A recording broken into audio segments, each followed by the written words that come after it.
This is a human rights emergency. How many bodies do you need? This is what's happening in Myanmar week after week. A country where an already fragile democracy has been shattered by military generals and trigger-happy soldiers, and where daring to protest against them can get you killed. The death toll is fast approaching 800. Scores of people have been wounded and about 3,500 have been thrown in jail.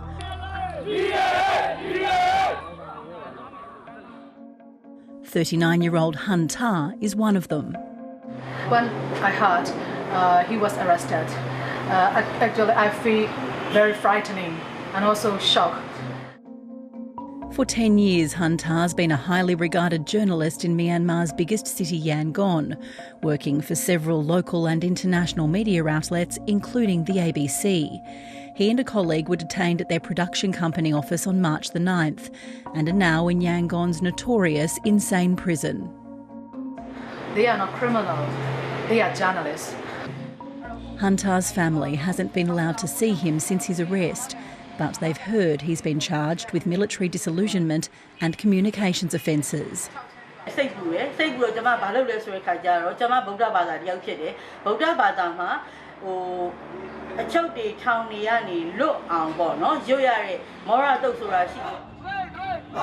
That feeling of helplessness has spread right across Myanmar.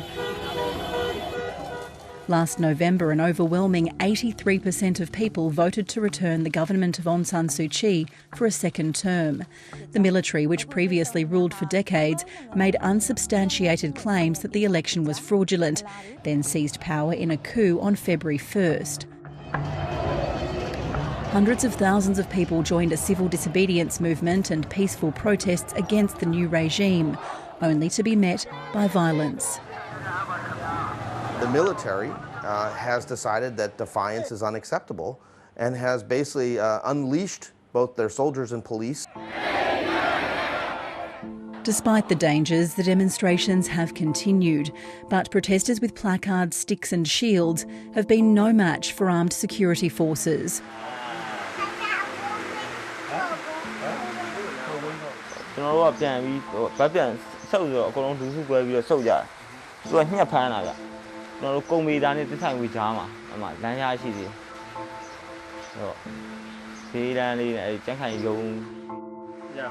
This 24-year-old father, whose identity we're withholding for his safety, had to have part of his leg amputated. Before he was shot, he'd protested every day for weeks. For those who remember life under military rule previously, watching all of this unfold has been a horrible sense of déjà vu. It is not just me, all of us, all Burmese. These young kids, a month ago, they showed the world how much they want to avoid violence by protesting peacefully. The UK, US and EU have imposed some economic sanctions, while Australia's severed all military ties and redirected aid money.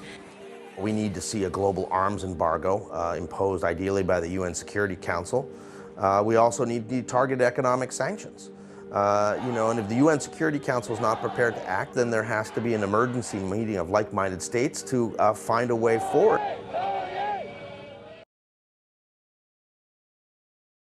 Hi, I'm Lee Sales. Thanks for watching this story. If you'd like to watch more of 7:30's stories, they are on the left of your screen. And tap on the button below to subscribe and get the latest from ABC News.